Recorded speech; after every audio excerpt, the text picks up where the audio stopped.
Hello, and welcome back to Kaiserreich, playing as the National Revolutionary Government. Oh, and we need to select a national focus, I just remembered. Probably be important. Okay.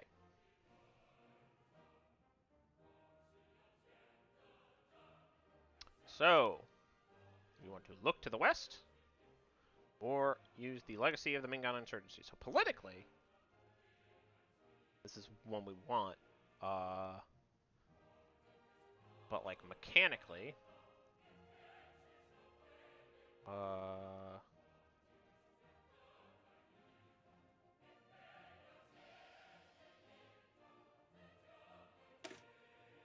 gets event, the Red Napoleon.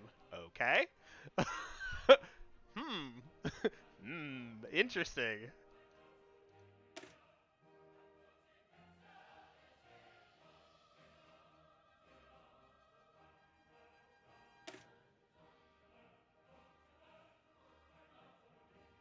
Alright.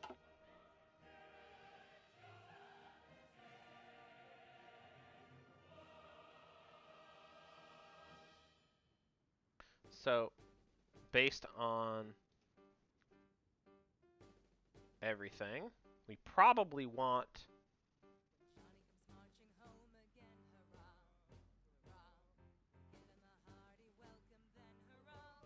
we probably should just take this one.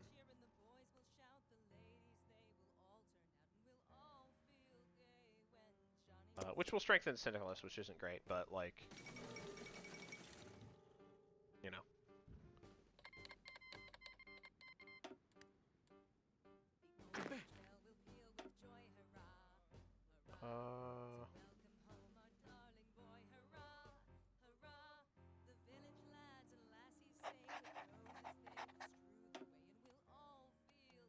Don't need any of these.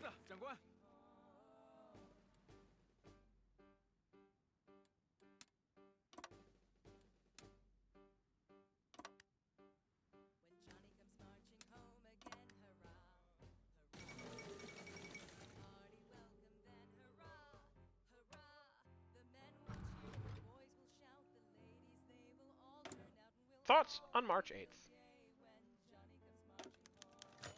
Despite her bourgeois background as a daughter of a gentry family, Ling, born Jiang Bingzi, studied at the progressive Hunan Provincial #1 normal school for girls.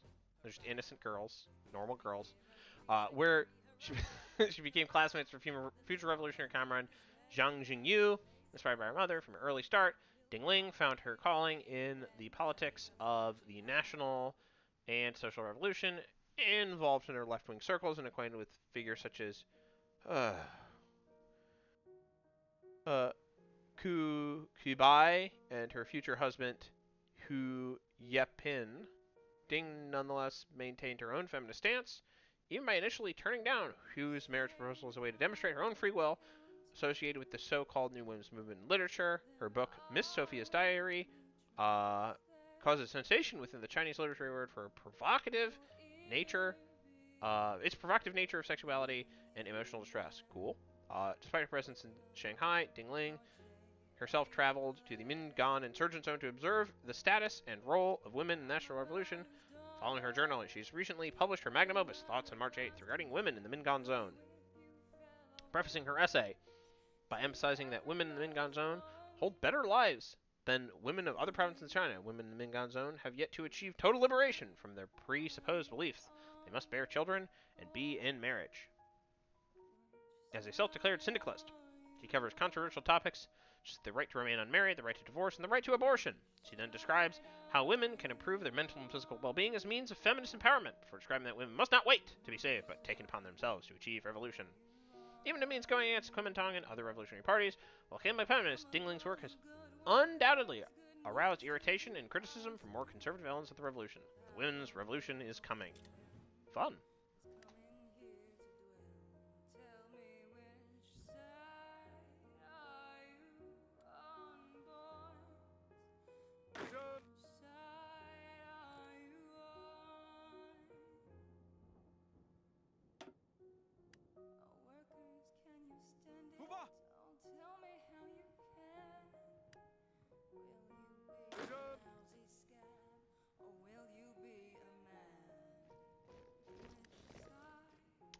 We're going to just try to take Kumul.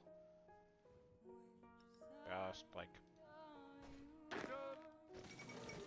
grind straight up the middle.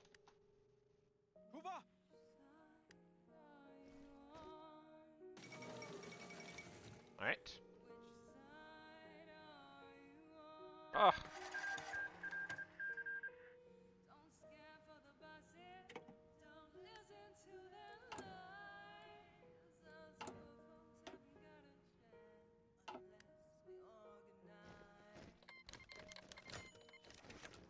Yay, it worked!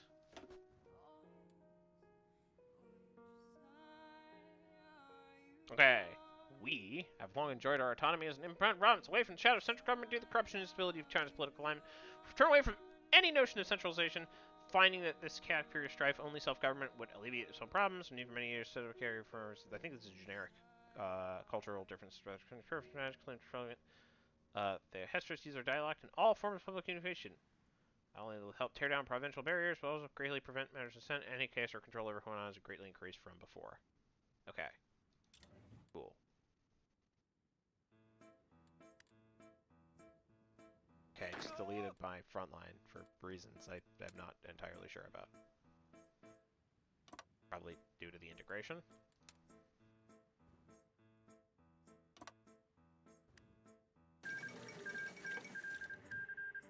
Panna has capitulated. No surprises there.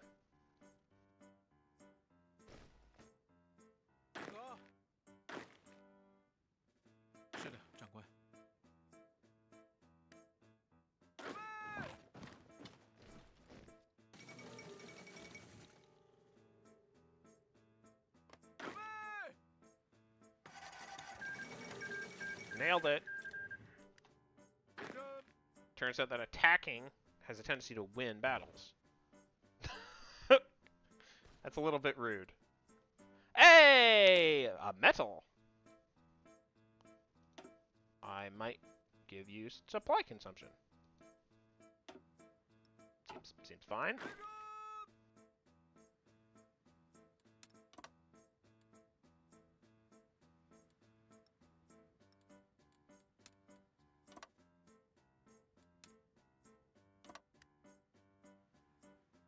Oh, and you don't need to do that anymore.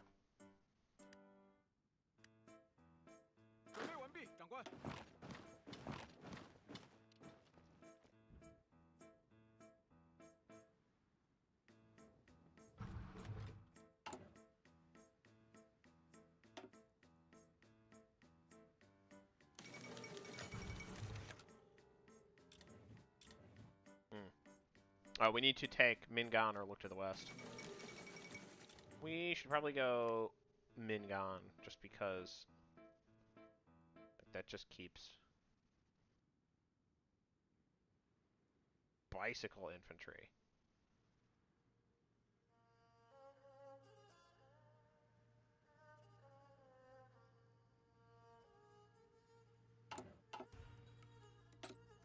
Ooh.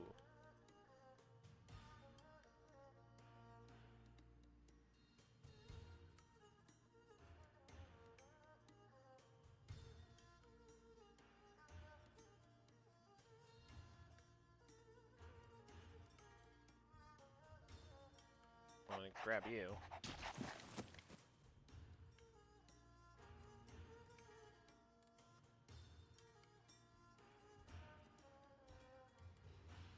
What's the Cindy's doing? Oh, they're pretty baby.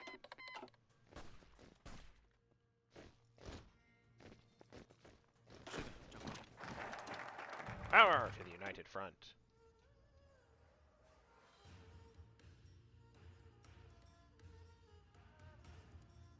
I think I'm gonna Mingan it up. Yeah, I don't think I have a choice.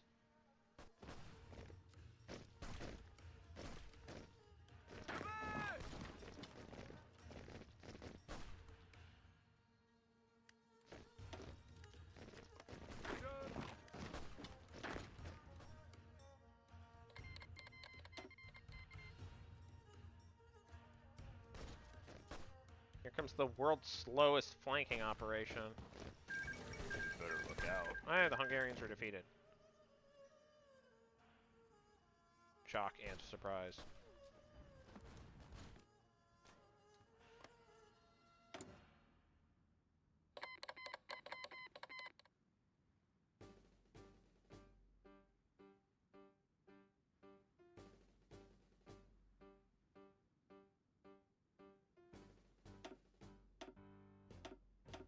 The Russians have decided that they're going to try to conquer Bukhara. We know how well that went for them last time. I'm sure the results here will be totally identical.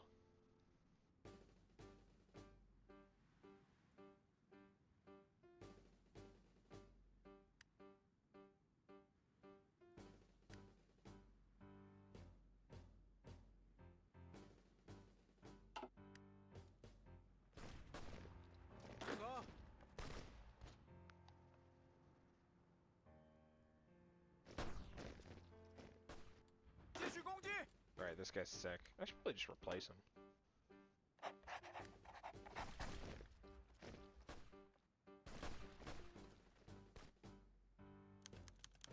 The National Labor Union.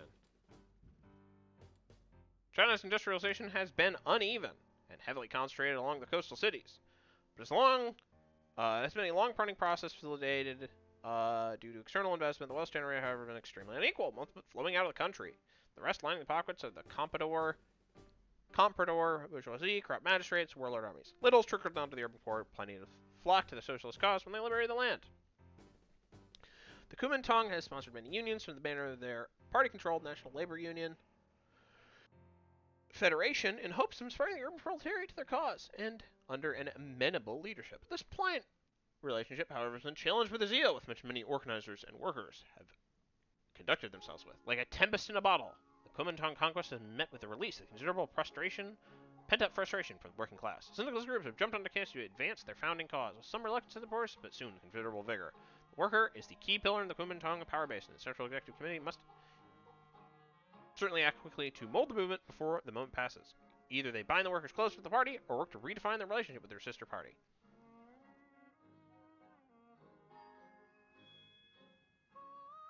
Okay, so something is encouraged either way. World Society, CSP Orthodox, CSP Radical. Point CSP Intellectuals to NLU Leadership. So, we're going to run the middle path again.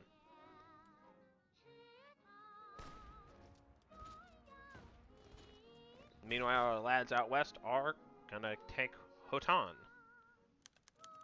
where the center cannot hold. As the ranks of the syndicalists grows, the League of Chinese Syndicalists has become more and more divided.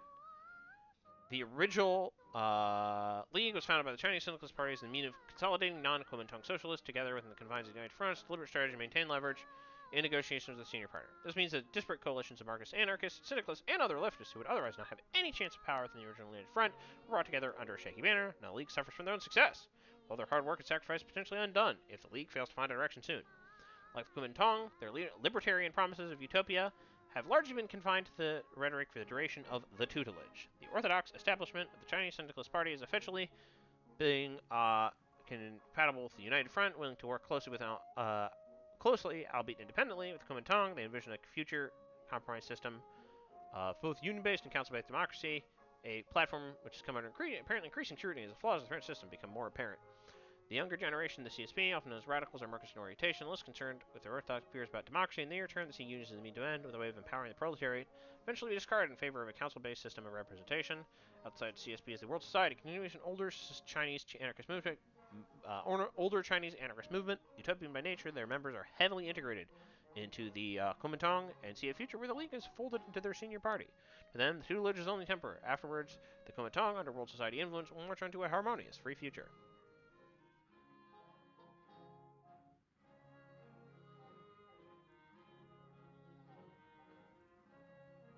I'm good with idealism.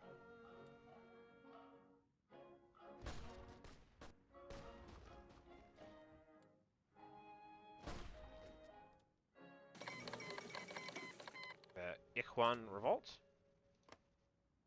准备完毕，长官。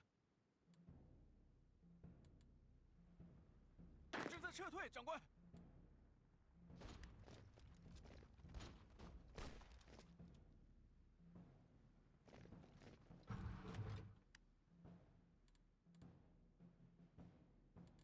Back to bureaucracy.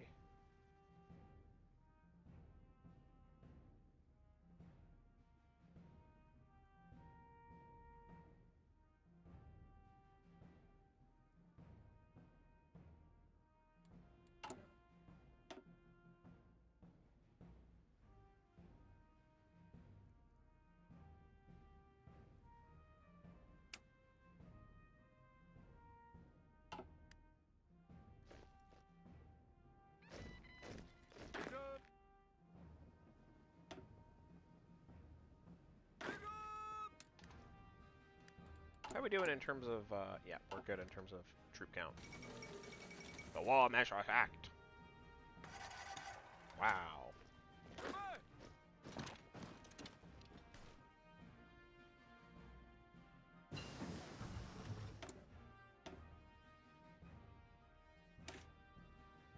Concentrated industry.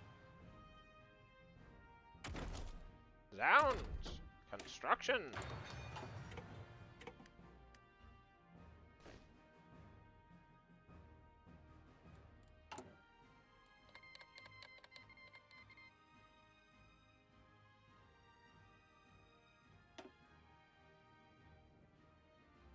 One of these days we'll get army reform.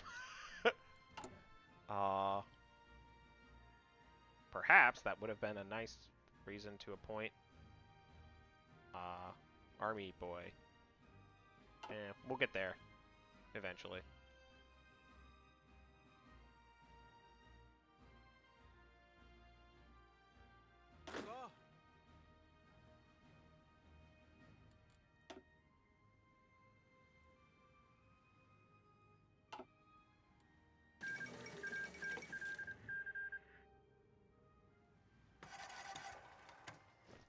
Russian conquest continues.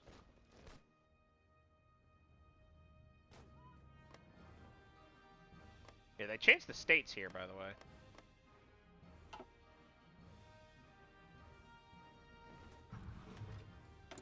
Which is of interest basically only to us. Wow. No, I'm not going to take any of these, because I need that to improve my military stuff.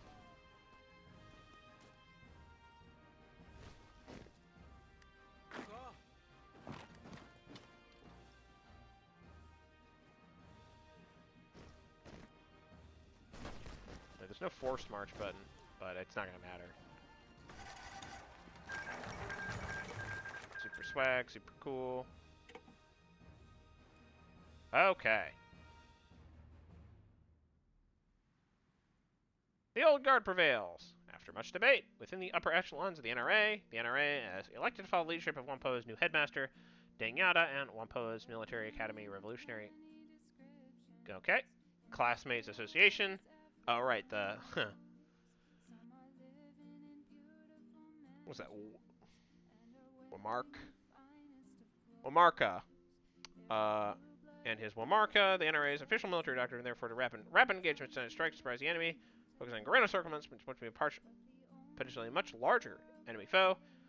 For many officers serving the guerrilla zones, such as Zhang Yunyi, Wang Yaowu, and Zhu Jiangqin, promotions have been handed down to their service since the return of the Kuomintangs to the world of Chinese politics. Deng Yanda's Wamarka has grown substantially in size, owing primarily alumni members of the Wampoa Academy, and also to those who are personally loyal to Deng.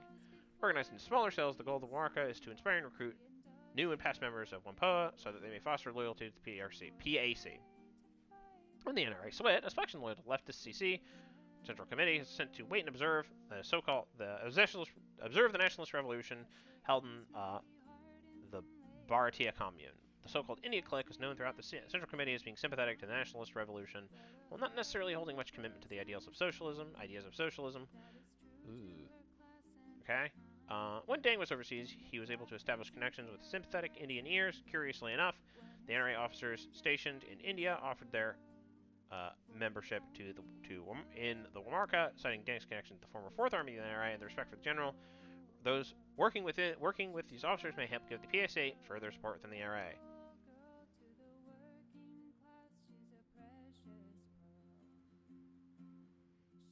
More radicalism.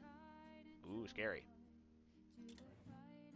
And more frickin' loss. Anyways, press the deal with the warlords button. Something that we probably should have done a while ago, but hey, it gives us an excuse to intervene and to get our armies big.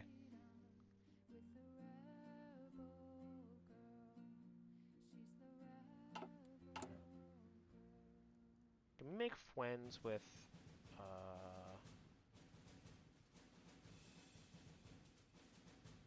we'd have to be neighbors with them. Well,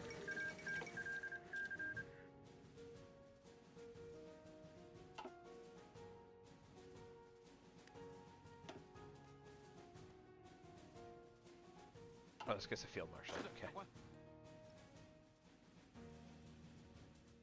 Did I accidentally promote him? Or no, he got promoted as an event. Right.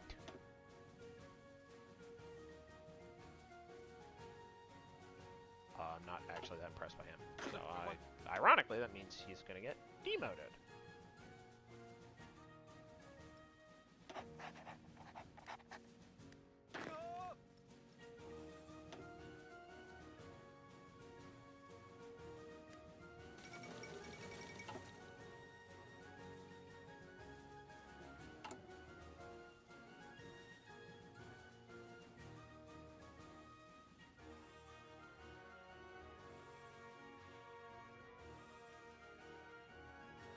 Yeah, now it's draining again.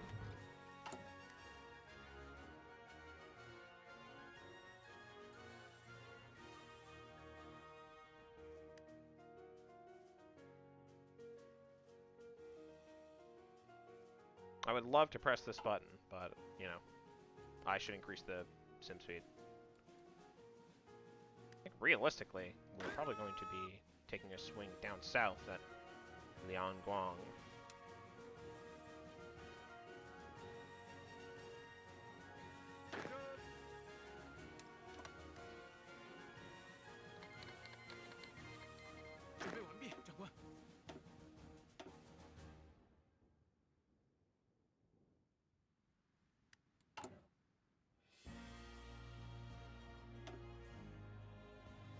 We don't have enough gun. We don't have enough gun. Not enough gun.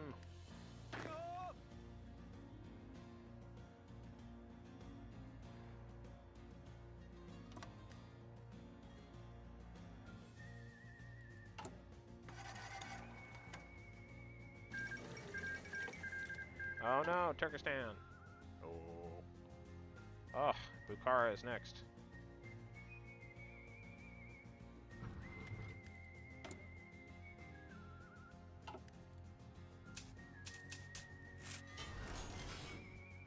That was a clicking noise that freaked me out.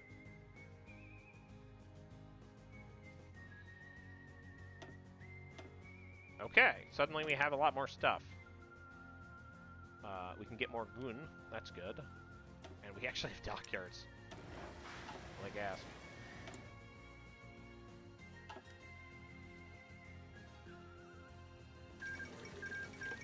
Alright, well, Bukhara stands alone. Can they do it? No.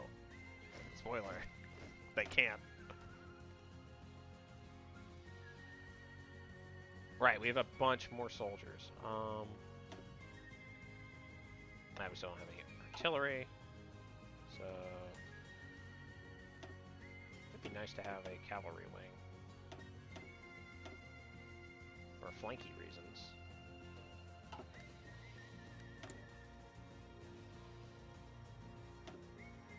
Oh, I can press undermine the chairman's grip again. Maybe I'm gonna do that.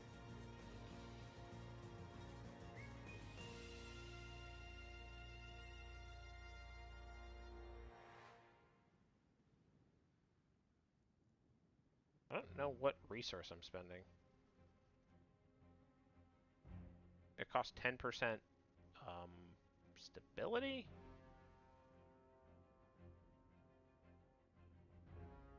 I'm just gonna press this button and see what happens.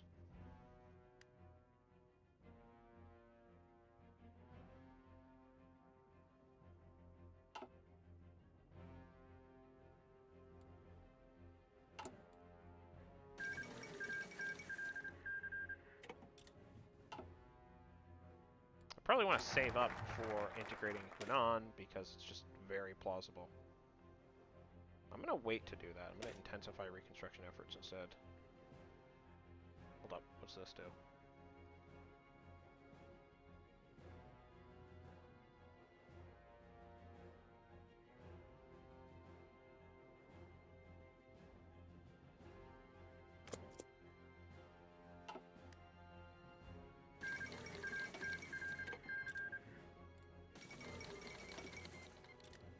Oh yeah, we can now press buttons to do stuff. Offer an alliance with the Leon Guang clique. Where is that? Oh, they're the guys to below.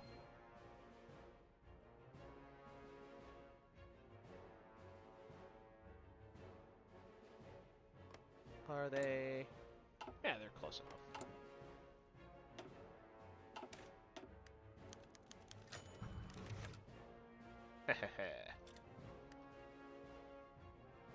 Our influence grows. 是的，长官。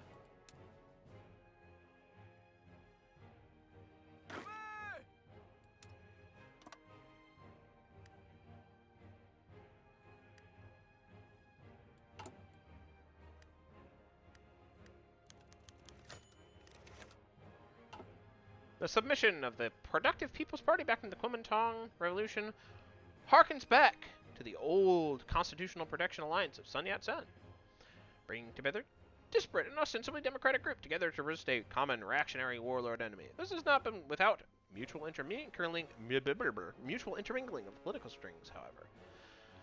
Chen Mingshu's recognition of Wang Jingwei's leadership marks a great victory for the embattled chairman, allowing him to flex his long-touted diplomatic skills. His allies in the reorganized in the RCA have used this to shore up his position against his enemies, propelling a narrative that he's the new Sun Yat-sen, one of the few men able to keep the united front of Republicans together in the face of the harsh winds of reactionarism. The reality on the ground is more mundane.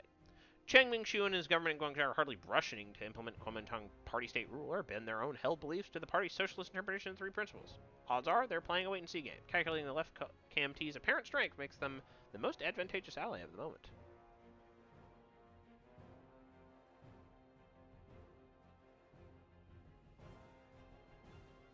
Ooh.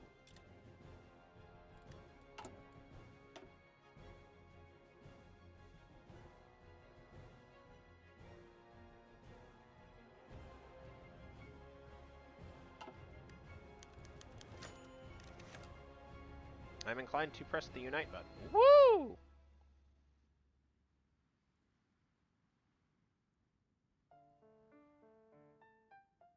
That extra XP is not bad.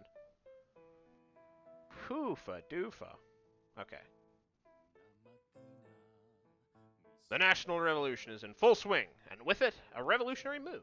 Harnessing the power of the mass movement is vital if we are to win this time around, and figuring out how to do so remains fresh in the minds of the leading voices of the government. Dong Biwu, perhaps the most famous dual KMT CSP membership holder, regularly speaks on the regulations for punishing local despots. Ling another radical, speaks of giving farmers their own guards and the power to suppress counter-revolutionaries on their own initiative.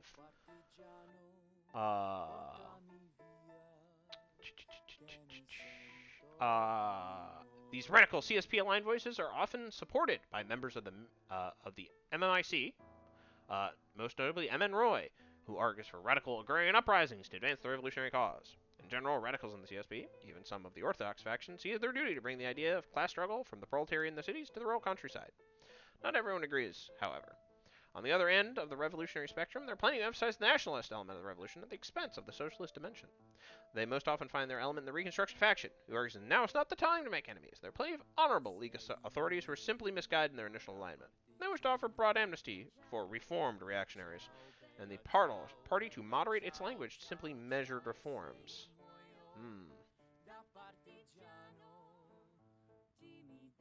Alright. We must unite under one national banner. Okay.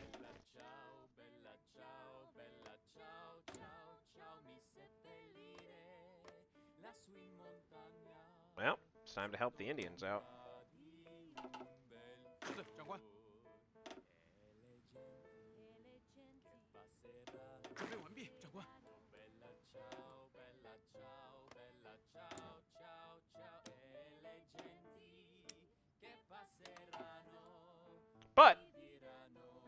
before we get to that, I'm going to declare an end to this episode. I will see you in the next episode. Bye-bye.